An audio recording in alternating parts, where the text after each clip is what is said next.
Hello, I'm Terrence McNally. Welcome to Free Forum, a world that just might work. And I'm going to be speaking today with Andrew BACEVICH about his newest book, After the Apocalypse, America's Role in a World Transformed.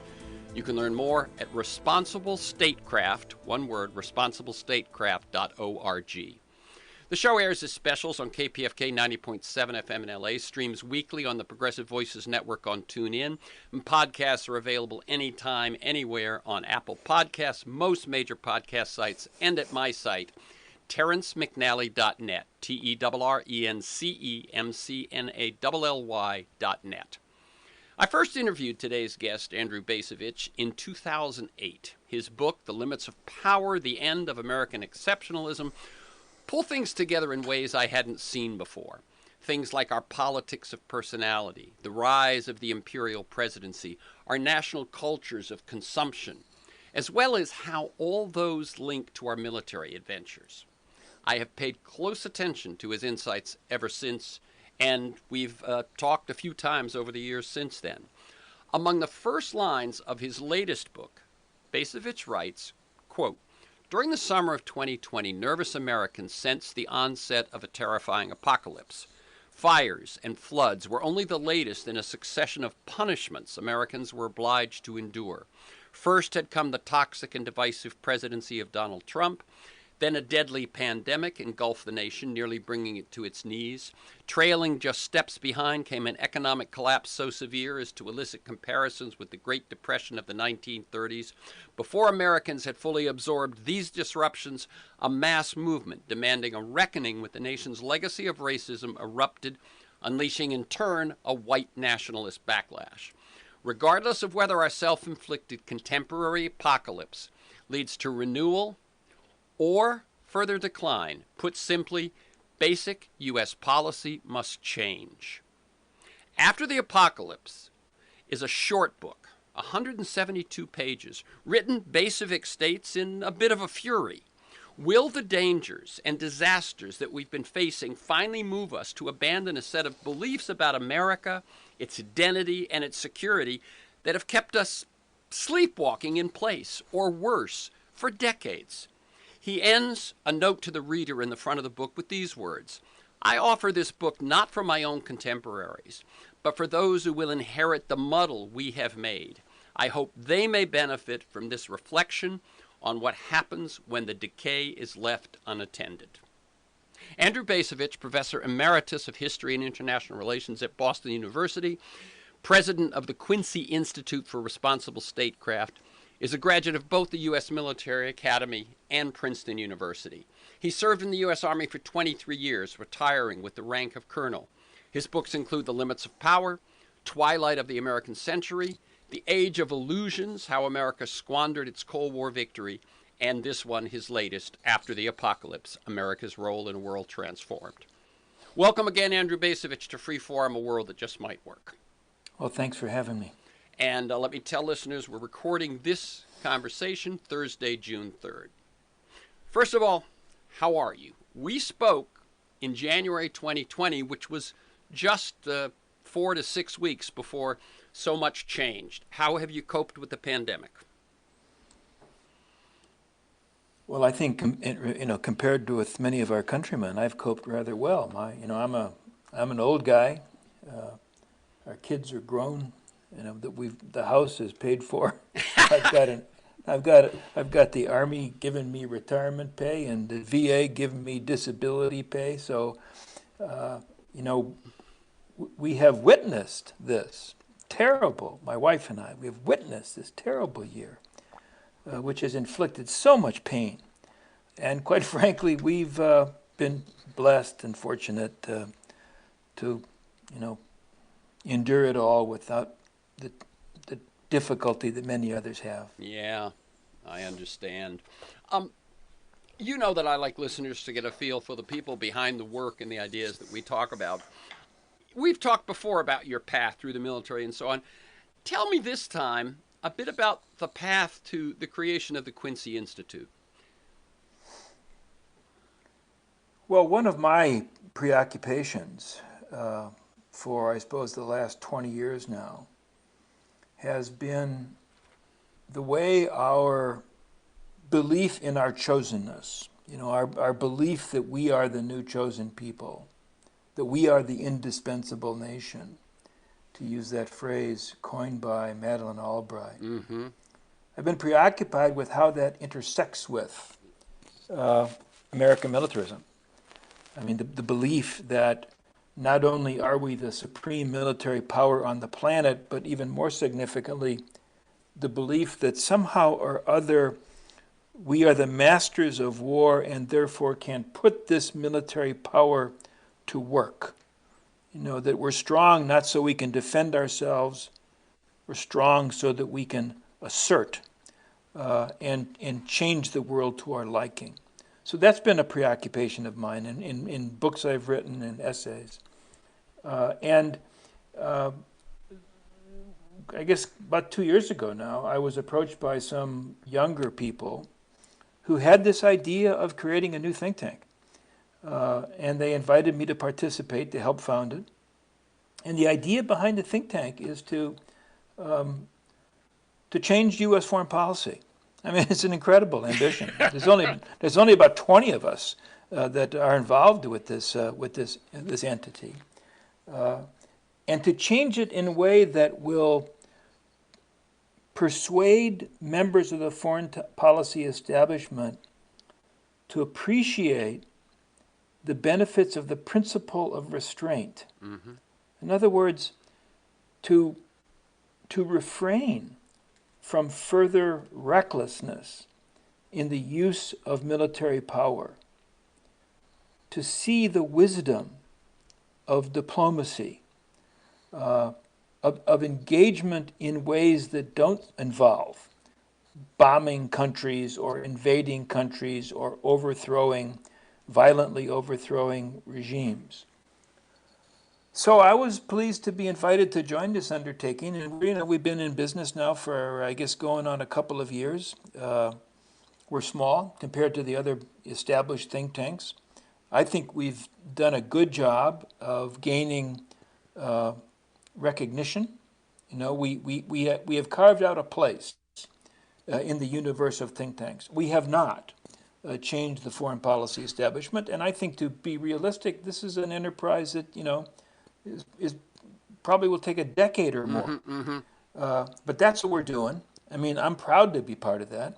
Again, I'm the old fogey sort of on the team, but we've got these younger folks who are very smart and very hardworking, and it's sort of a delight for me. I'm going on 74. It's a delight for me to be engaged with them. So I encourage anybody who listens to this, to go to the Quincy Institute website. Check us out. We have all kinds of programs, online programs. We've got a blog called Responsible Statecraft that is publishing things on a daily basis that reflect how one would implement the principle of restraint. So I think it's exciting. If any of the people listening have millions of dollars that they would like to help keep us afloat, we would entertain that as well. Yeah, well, I have two comments. One, I mean, of course, I would imagine this would be exciting. Basically, from the time I first became aware of you, as I say, 2008, now 13 years ago, you've been forging this, and there were others out there, but I don't know that there was a center or a place where people came together with this purpose. And let me ask, I think I saw an attribution that said that Joe Cirincione is involved. Is that true? Yes, he is. So as I said, we are small. I think our payroll, I'm not paid, but I mean our payroll is something like 20 people.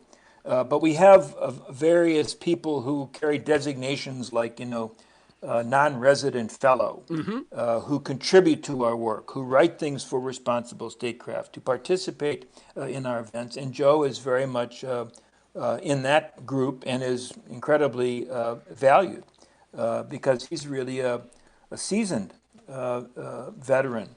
Yeah, he's in the middle between you and the young bucks, right? Yeah, I guess so. Yeah. He is. He's in the middle. Yeah, so Joe, I No, Joe, and for listeners, he led the Plowshares Fund. Plowshares, yes. Yeah, which is to re-examine and reevaluate and pull back on any possibility of using nuclear weapons. And he retired, and I didn't know exactly what he was going to do next. And then I saw on something, Joe Cirincione, Quincy Institute, and I thought that makes sense. So very good. Very good, and he's very he's like yourself, I think, very articulate on these issues. So, how did this new book happen, and was my description in the introduction fairly accurate? I quoted you a lot, but also that notion that it's short and it's written in a bit of fury. Yeah, I think that's fair. I wrote it sort of during the worst days of the pandemic. And I think others, many others, felt a need to try to divine the implications of this series of body blows that our nation was sustaining.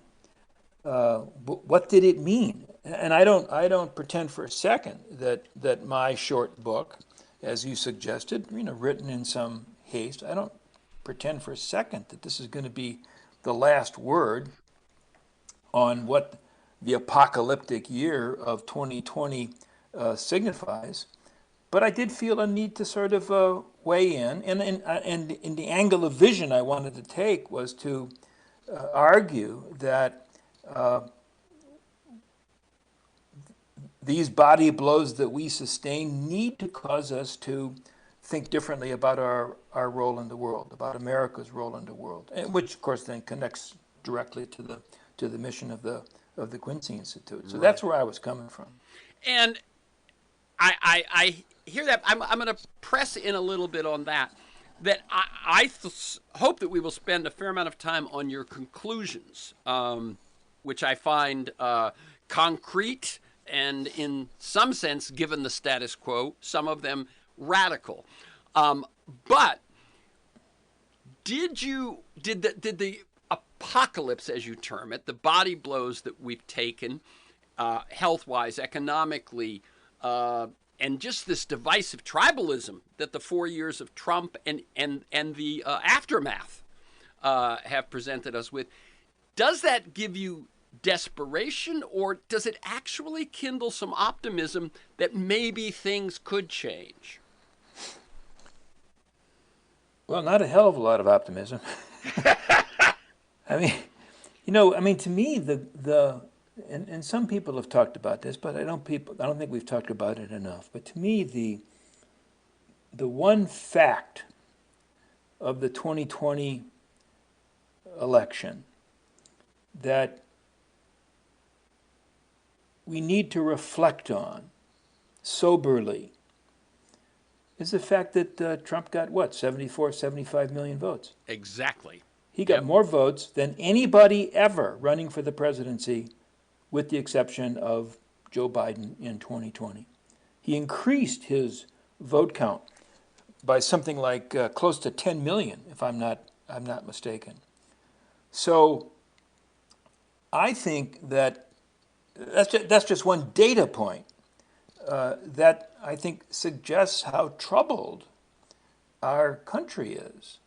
And you and I could spend the rest of the time on this program, enumerating other things.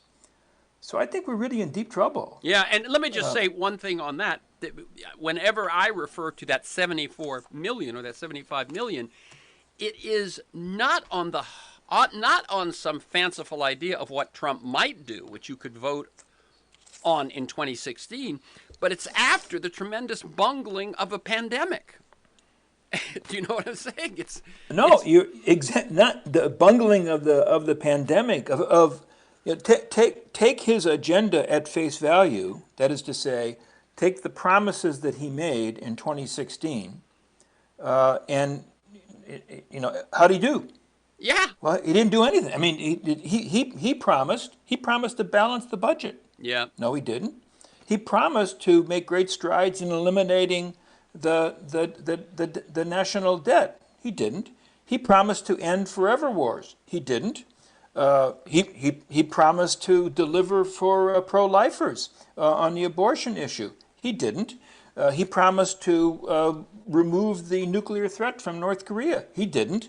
I mean, you go on and on and on and on, and the fact that somebody whose achievements were so minuscule and whose errors were so egregious, the fact that he could get all those votes running for a second time, I think, says something incredibly powerful about the state of American democracy. Yes, and the tribalism that there, and there was this recent statement from 100 democracy experts and so on just in the last few days that said that really, I think, was attempting to say to the Democrats, do whatever you need to do because democracy, as you said, is deeply, deeply in trouble. And I don't think members of my generation, the baby boom generation, are in a position to do anything about that. I mean, it's the Biden presidency is thus far. It's fascinating. It's fascinating to me. It's fascinating to see how bold the president is in his domestic reform program. I'm not persuaded that all these initiatives will actually deliver on what they promise, but there's no question about his boldness. But as somebody who's preoccupied with foreign policy, I'm also struck by the fact that he doesn't seem to have a particularly aggressive or interesting foreign policy agenda, with the single exception of climate change. And of course, that's very important. But the Pentagon budget's going up under President Biden. I saw that. There's no serious evaluation of what American militarism has produced over the past 20 or 30 years. And I think his unwillingness to reevaluate that, or his blindness to the need to evaluate that too, I think, says a lot about where we are in our politics. Mm-hmm. Yeah. Now, you write in the book about, or maybe it's in some articles that I read, but you write about FDR, LBJ, and Biden as three presidents with very ambitious domestic agendas, each taking place and having to deal with, international circumstances. FDR, it's World War II. LBJ, it's Vietnam. And Biden, it's what we face right now. What's your analysis and your sort of warning or your call for Biden in terms of domestic ambition and international situation? Well, I think the historical analogy that's most relevant is LBJ. Saw himself as a bold domestic reformer. The Great Society was going to outdo the New Deal in terms of addressing domestic needs of justice, fairness, equality. He was a bold thinker. And the Vietnam War destroyed the Great Society. Vietnam War was not a necessary war, but Johnson could not figure out how to avoid being drawn into Vietnam, and it doomed his domestic reforms. And so today we don't remember, in particular, Lyndon Johnson as the architect of the Great Society. We remember Lyndon Johnson, who got us dragged into that awful war in Vietnam. And I think that's the warning that Biden needs to be sensitive to. That if he wants to have a chance to follow through on his domestic reforms, he darn well needs to find out a way to avoid sustaining this pattern of wars that has become so much part of who we are. And given the sort of the hawkish tone of the administration on China, on Russia, given the unwillingness to confront the need to reduce our military footprint globally, I fear that there is some risk that he's going to follow the unfortunate path that Lyndon Johnson did. Even if I can't, give you the specific scenario that's going to perhaps result. Right. Yeah, in other words, when we see that the pandemic and the economic desperation and so on has opened the door for spending on domestic things, and he's going big on all that, that he did not reduce the ask for the military and defense, but in fact raised it, says that he just decided that was off the table. Right? To me. Well, I mean, or he believes it. Yeah. I mean, there you can find Biden quotes to include, since he announced he was running for the presidency this last time, where he believes in militarized American global leadership. Yeah. And is not willing to question some of the assumptions that have perpetuated militarism and perpetuated our strategic overstretch. There's not there's a certain amount of creativity in his domestic programs. I don't see a lot of creativity when it comes to foreign policy. But let us be fair. We're still in the early stages of this administration. His national security team is working on some kind of a basic national security strategy document.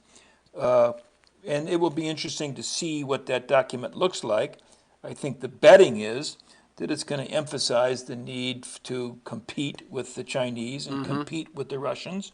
And that ends up being a recipe for more money going to the Pentagon. Yeah, yeah. You quote Jake Sullivan, his national security advisor, saying that, and this refers to what you just said, his boss has, quote, tasked us with reimagining our national security.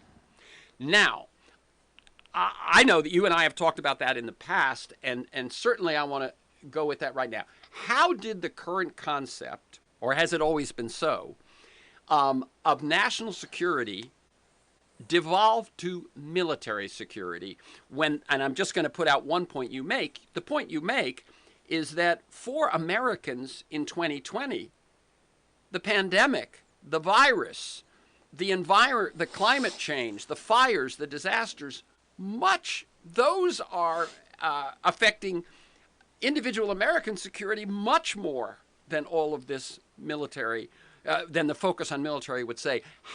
How did national security equals military security? How did that evolve? And then, what is your sense of national security?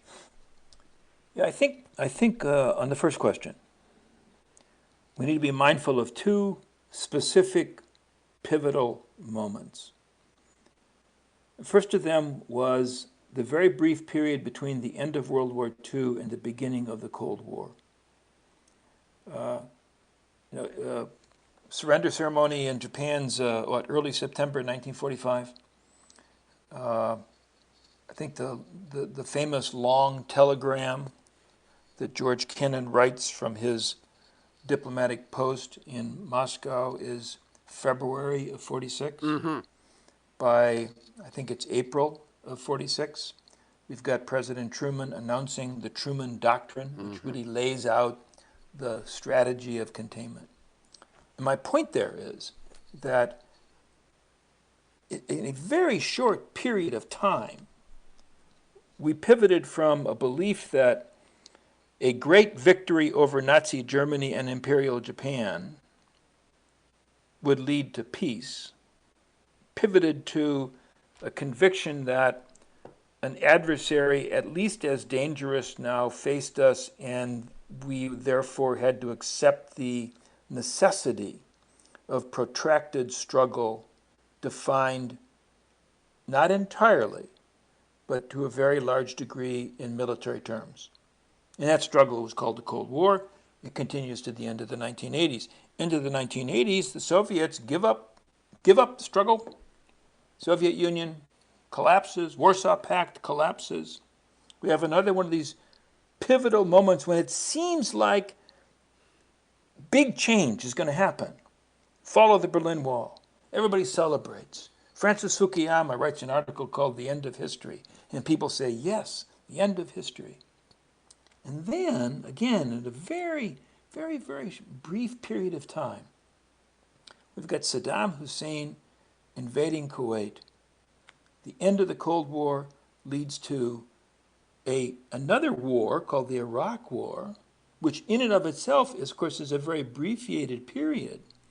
But the Iraq War, we're talking the war of 1990-91. Desert Storm, plants the seed in Washington that, whoa, we have mastered war. Mm. We possess an instrument that we can now put to use. And in my argument, in the wake of Operation Desert Storm, we embark upon this sustained period of military activism, which of course fulfills virtually none of the expectations of its architects. And I'm talking about the Iraq War, the Afghanistan War, the intervention in Libya, and so on. So I think that if you want to understand why the notion of national security becomes drenched in military thinking and military calculations, you have to appreciate that pivot from the end of World War II to the beginning of the Cold War, and then the pivot from the end of the Cold War to the beginning of American global hegemony or whatever we were trying to do. I think that's where things really went wrong. But the way you pose the question, I think, really makes the important point, and that is, we do face national security threats. Yes. It's going on 600,000 of our fellow citizens felled by this horrible pandemic. We've got environmental problems reading the paper about a proposal to put up a 20-foot wall around Miami, Florida, because of the threat posed by climate change to the people who live in Miami, and that's only one small example.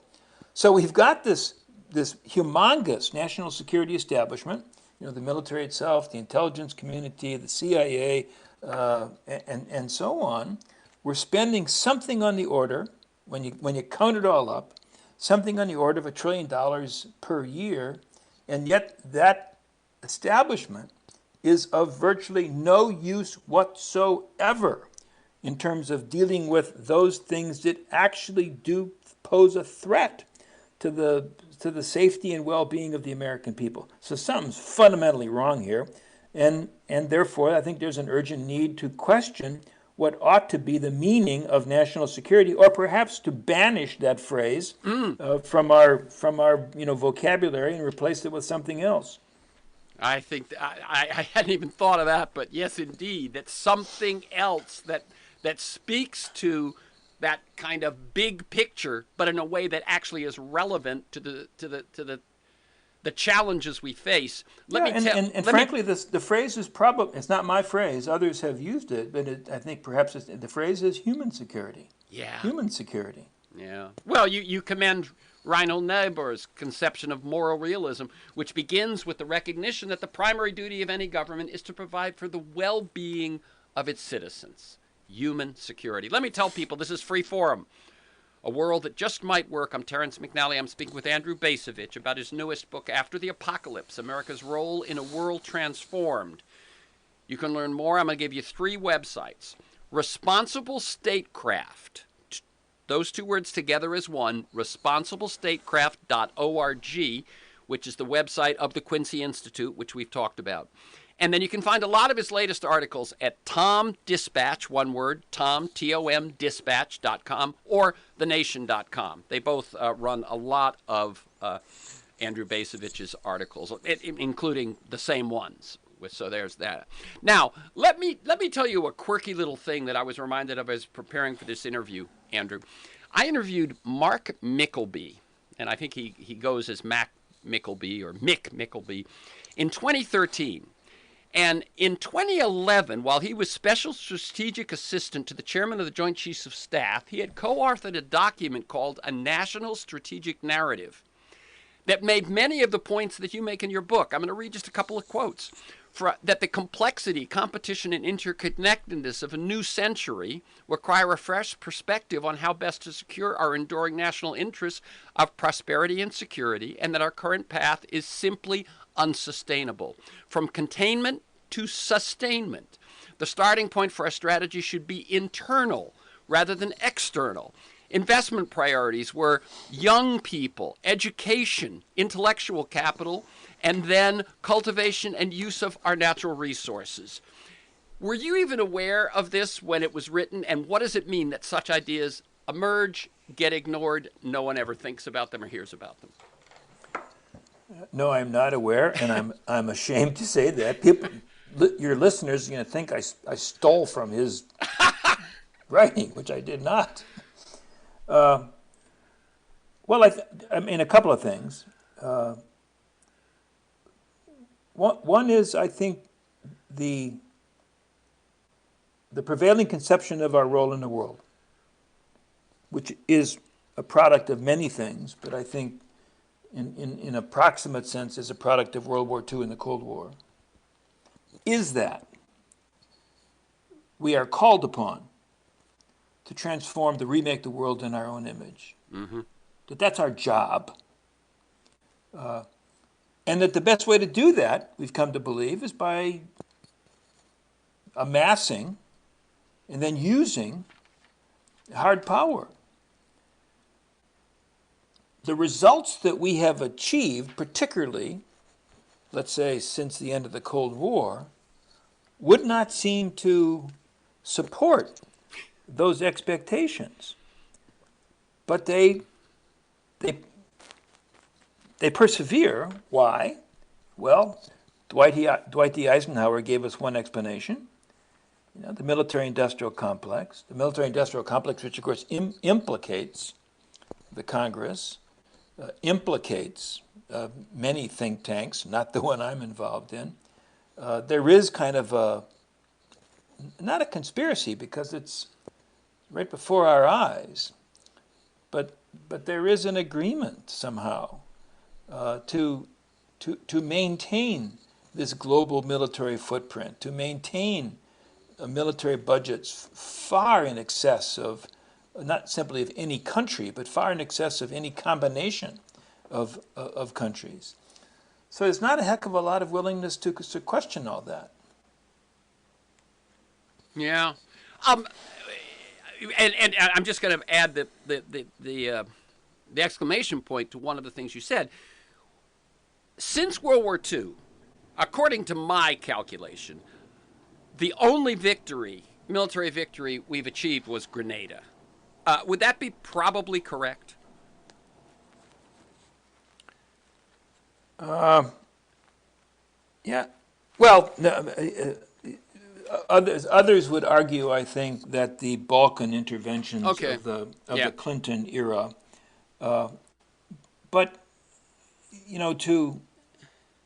to make that point, I think, is to first of all exaggerate the significance of those episodes. I mean, Grenada, either give me of a them. break. Yep. And is to then is to pose comparisons that are misleading. I mean, even if you said yes, Ronald Reagan liberated Grenada, and that this was a clear-cut military victory. Well, how does that stand up against, of course, something like the Iraq War? Well, how does it stand up against Vietnam, for God's sakes? Yeah. No, the point that I'm trying to put the exclamation on is that we have lost and lost and lost. Oh, Lordy, yes. And yet this abysmal record goes basically unchallenged. Well, and so why is that? I have argued that one of the reasons is the all-volunteer force. That the abandonment of the citizen-soldier concept, which occurred as a consequence of Vietnam, basically gave the American people permission to ignore our wars and to believe that as citizens, that our only obligation was to quote-unquote support the troops. Right. Thank them for their service. Have planes go over NFL games. Have Precisely. Have big flags unfurled. But not take any serious interest in where the troops are, what they are doing, and the consequences of our myriad military adventures. It is a sad testimony about our democracy that there is such an absence of accountability on military matters, and I think the biggest explanation for that is that the American people, basically have checked out of the net when it comes to such matters. They are willing to defer to Washington. And the thank you for your service stuff allows them somehow to feel good about it without ever examining it or having any stake in it. Let me just point another. Am I correct that I was looking this up this morning, and it was an NPR headline that the Pentagon has never passed an audit? That is correct. I believe that there are efforts underway to have an audit, but no, there's never been an audit. And therefore, how can we be surprised by the amount of waste, fraud, and abuse that's part of the Pentagon's budget? How can we be surprised by the cost overruns in programs like the infamous F-35 fighter? There just simply is nobody paying attention. Right. And then a question that I know we've talked about before also is how much of the unquestioned support for outrageous defense spending is because that spending is spread in as many congressional districts as possible and thus seen by each individual congressperson as a jobs program, and how damaging is that? Well, I mean, your question actually makes the point. Yeah. I mean, we're back to Eisenhower and his warning in his farewell address. Now, the one sort of caveat I would offer is that if we look at the total size of military spending relative to the gross national product, it's not as great today as it was in 1961 when Eisenhower gave his farewell address. But it's still pretty darn significant. And you're right. These people in Congress are on the take. Yeah. And they will fight to the death to maintain whatever weapons program happens to be in their district or in their state. And if they happen to be home to one of the failed programs like the F-35, then they have to ignore the failure because for them it's just a jobs program and they don't, I mean, it's just so sick. I had down here, let's talk about the relationships of Congress, the presidents, and the people to the military. And I think we've talked about Congress and the people. My sense, actually, of the presidents is that whether they're a Republican or a Democrat, it is way too much about signaling, and that signaling strength. The Republicans do it because it's almost all they got, and the Democrats do it because they're afraid if they don't, then they'll lose then another Republican will get in. What's your sense of this line of presidents? And I mean, you can start with former actor Ronald Reagan, Mr. Missed opportunity of history, Bill Clinton, et cetera, et cetera. By the way, The only exception, it seems to me, in all this time, and I'm not saying necessarily in his relationship with the military, but with the fact that he had serious military service, was Jimmy Carter, who was I think a Naval Academy graduate and a nuclear sub he was. You're officer. Right. Yeah, he was. But yeah, what do you say about the relationships of our presidents to the military? Well, again, I think that there's history figures, and the Cold War is the history that matters here. In the Cold War, we allowed ourselves to be persuaded that, this is particularly true in the early parts of the Cold War, in the late 40s, early 50s, that we were perched on the verge of World War III. And therefore we had to be ready for this prospective conflict. And being ready included empowering the president as commander-in-chief to be ready at a moment's notice, to make the fateful decisions, to unleash our nuclear arsenal. Not so much to keep us safe, I guess, but to participate with the Russians in blowing up the world. And I think that the evolution of the role of the commander-in-chief in the early Cold War set a series of precedents that continued after the Cold War. The idea that the President of the United States is the most powerful man in the world, the idea that the President of the United States should be empowered to exercise very wide latitude in making decisions about the use of force, the idea that the Congress, even though nominally assigned responsibility for declaring war in the Constitution, right, that the role of the Congress is basically to defer to the commander-in-chief and to those around the commander-in-chief, these national security experts who supposedly know more about how to deal with crisis situations. So we now have like 7 decades worth of reinforcing these habits which empower the commander-in-chief to pretty much do whatever he wants to do when it comes to the use of force. Yeah, no, I want to just emphasize the point that you started with, was that it grows out of the Cold War. The president had the nuclear football. The president had the Exactly. the hotline. The president had the codes. Exactly. And that makes him different. That makes him special. And what you're saying is that just and there was some reality to it at that point. Well, there's still reality. I mean, when during the Trump presidency, there were some people, I think, who said, "Hey, wait a second. You mean that guy has his finger on the button? You mean Trump?" Yeah. No, what by I meant himself. What I meant was that there was perhaps a real threat during the Cold War.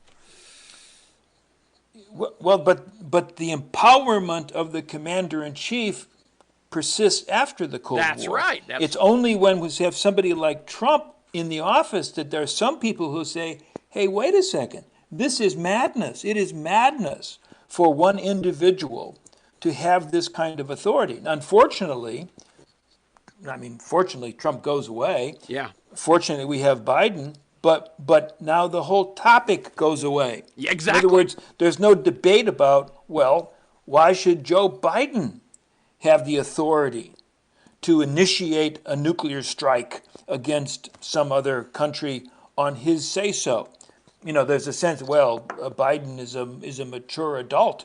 I think he is a mature adult, but it still strikes me as, frankly, bizarre. Yeah. That any one individual should be able to make that kind of a decision, especially when we do have a Constitution, and the Constitution does allocate authority for making war in a very specific way that we've chosen to ignore. Yeah. I'm gonna do one tangent that just bumped into my head, which is, one would say, Yeah, but the Constitution was written before the instantaneous or the immediacy of a nuclear strike existed. Well, if that was true, then the Second Amendment was created before assault rifles existed. And obviously that one's supposed to say sacrosanct. There's one thing I just want to mention, and we don't need to talk about it because I want to cover some more stuff and we got about 15 minutes left.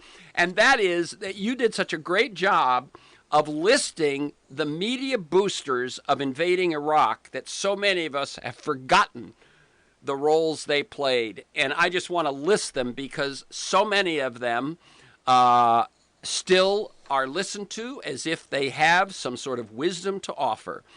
These folks in the media boosted the invasion of Iraq. They promoted it. David Brooks, Thomas Friedman, Richard Cohen, Christopher Hitchens, Max Boot, Robert Kagan, Rich Lowry, George Packer, Andrew Solomon.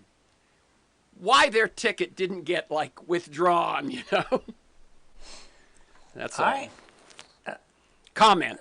Because they're shameless. I mean, but I mean, is that not, in a sense, a privilege of being a journalist? You know, you never have to say you're sorry. That's right. You know, there is very little journalistic accountability, and these are all. I mean, Hitchens is dead now, but I mean, they're significant figures. Yeah. Who can get away, I think, with making those kind of egregious errors without being, what we would say today, without being canceled. Yeah, and they shapeshift. David Brooks is now, you know, all about what? This transpartisan, cooperation thing, and right. George Packer, who I interview about his new stuff. You know, we don't talk about Iraq so much, but, you know, writes about the plight of people. And you know, it's just they've shapeshifted to be these wonderful moderating forces. I just didn't want that to go unmentioned. Now, I want to do two things. One, you say you spend a fair amount of time on specific illusions that you feel we have to leave behind if we're going to really transform. We've talked about the big ones, that military might and the role of us in the world and so on. But you also talk about special relationships.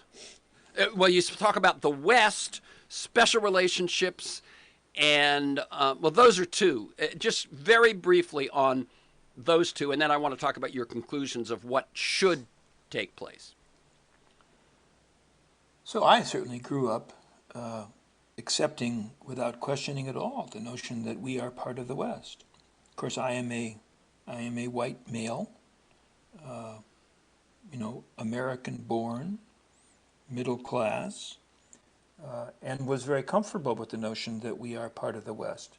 Now, the idea of us as part of the West dates from World War I, when it seemed to be necessary to make an argument about why we were sending a couple million doughboys to fight in France on behalf of the French and the Brits. And so the notion of the West, a community of nations with common values, was really developed for propaganda purposes. And the propaganda purposes, continued through World War II and the Cold War.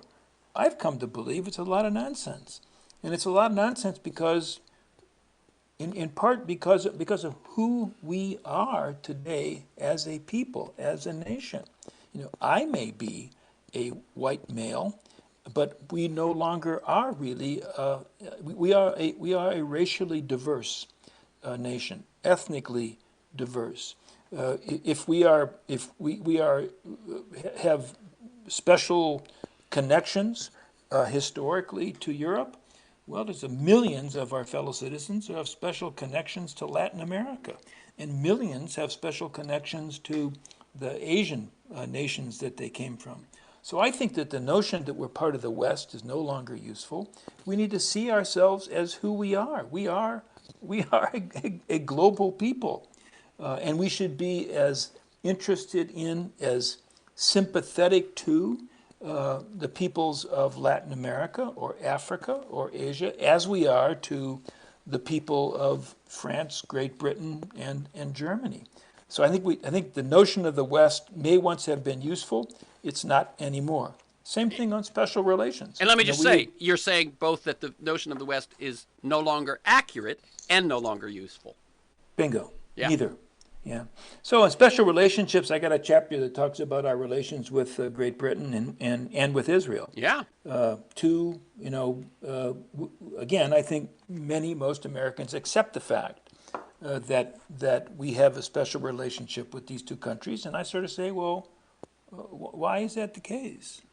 I mean, the U.S.-UK relationship dating to World War II, Franklin Roosevelt and Winston Churchill singing Onward Christian Soldiers as they prepare to lead the Allies to victory against the Nazis, that simply no longer pertains. And I think something of the same applies to our relations with the State of Israel, in part because the State of Israel today is not what it was in 1948. The State of Israel is a developed nation with a very powerful military, a nuclear strike force, and the notion that we should automatically defer to Israel on its security concerns, giving them $3.8 billion per year, seems to me it's time for us to revisit these habits and ask if they make sense anymore. Right, and part of that one, I think, the UK is a little more. You even say that it has something to do with our fascination with the royals and so on. But the Israeli one really has a lot to do with that they are great lobbyists, and you just have to convince one congressman at a time for that special relationship to exist. So my bottom line is, I don't really think we should have special relationships with anybody. But if we want to have special relationships, it's clear to me that we should have special relationship with Canada and a special relationship with Mexico, because they are our neighbors, because our well-being is deeply entwined with the well-being of Canadians and Mexicans. Our security is connected to their security. Our prosperity is connected to their prosperity. So I'm a heck of a lot more interested in cultivating positive relationships between ourselves and Mexico than between ourselves and, Boris Johnson's United Kingdom. Yeah. No, I thought that was, when I came to that point in your book, it was like, duh, but also just how radical that is. Wait, Mexico, the way that Mexico's been talked about in the Trump administration and so on, the way that of course, and you point out, by the way, Canada, Mexico, and the U.S., North America, an area of 9.5 million square miles and 579 million people. And then I'm just going to read a quote. You said the Mexican government's inability to secure its borders and deal with drug cartels poses a greater danger to Americans than does Saudi Arabia's rivalry with Iran or Israel's difficulty with Hamas or Hezbollah. And the fact that people don't even consider that it takes, putting it there in black and white for it to kind of stand out. Well, I think it shows how habits of thought linger. Yeah. And simply are not re-examined. So, what you propose, and it might be either instead of national security or reinterpretation of national security, is sustainable self-sufficiency. Talk about that. Well, I guess I've become a great skeptic of neoliberalism. This notion of economic openness benefiting all participants. Seems pretty clear that neoliberalism benefits some people and impoverishes others and leaves us vulnerable. We saw the vulnerability in the early stages of the coronavirus pandemic when we did not possess internally the capacity to deal with, in a concrete sense, in a material sense, to deal with the threat posed by this disease. So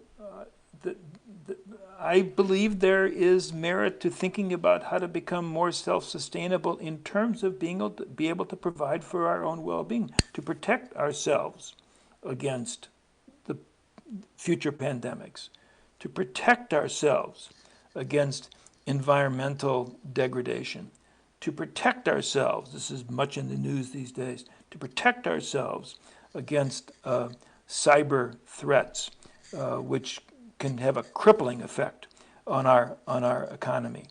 So I just think that rather than reconfiguring U.S. forces in the so-called Indo-Pacific so that we can engage in a military competition with the People's Republic of China, ought to be a heck of a lot less important than what we can do within what I call the North American Security Zone, meaning the United States and Canada and Mexico. Things we can do in that very large arena to actually provide substantively for the security and well-being of our people and for our neighbors. Yeah, and you said that as a basis of strategy, a posture of sustainable self-sufficiency, which reckons with those threats that actually face people, like climate change, like public health challenges and pandemics, and so on, that posture maximizes our freedom of action, which I think is a great quote. I'm going to read a couple of other quotes here. United States and China are rivals, but rivalry need not preclude cooperation. And America can lead the world in demonstrating the benefits of genuine preparedness. What a great idea. And finally, you say a strategy of sustainable self-sufficiency just might enable the government accustomed to squandering lives and dollars to become a government that nurtures and preserves. Andrew BACEVICH, you got about a minute left. Tell us, give us our marching orders. Well, I think the key is we need to once again learn how to think critically. Think critically about our role in the world, to push back against these notions that we are God's chosen people, to push back against the notion that others are destined to live the way we live. We've become too passive, I think. I mean, that's obviously a broad generalization. There's many of our fellow citizens who are angry, who are engaged, who are not happy with the way things are going. But we've become accustomed to being a consumer society, and I think that needs to end, because we're going to consume ourselves into real catastrophe. Yeah. So, yeah, whether it's passive or consumer, there's just something about, and I think one of your last paragraphs is facts, not fears. That basically fears, illusions, unquestioned, unchallenged, made up history, selective history, those things have just left us where the big questions don't seem to get dealt with. And what you're saying is, if 2020 doesn't show us they need to be, I don't know what will. Let me tell people, the new book is After the Apocalypse, America's Role in a World Transformed. The websites are Responsible Statecraft, together one word, responsiblestatecraft.org, which is the Quincy Institute. And then for Andrew's articles, TomDispatch, one word.com or thenation.com. For this conversation and many other interviews and articles, to join me in pursuit of a world that just might work, go to TerenceMcNally.net, TerenceMcNally.net, or aworldthatjustmightwork.com. They're the same website. If you want to get my weekly email announcement, tells you who's going to be on, what we're going to talk about, and usually 8 or 10 relevant and timely articles, email me at temcnally, TEMCNALLY, at mac.com, or you can sign up at my website. And you can subscribe and listen to the Freeform podcast on Apple Podcasts and most other podcast sites. You'll find years of podcasts at my site, and they're searchable by guest name. You can follow me on Twitter at McNally Terrence. Thanks to George Vasilopoulos at Progressive Voices, and most of all, you, my listeners. Please share this podcast widely. Thank you, Andrew BACEVICH. Keep up your good work. Oh, thanks very much for having me.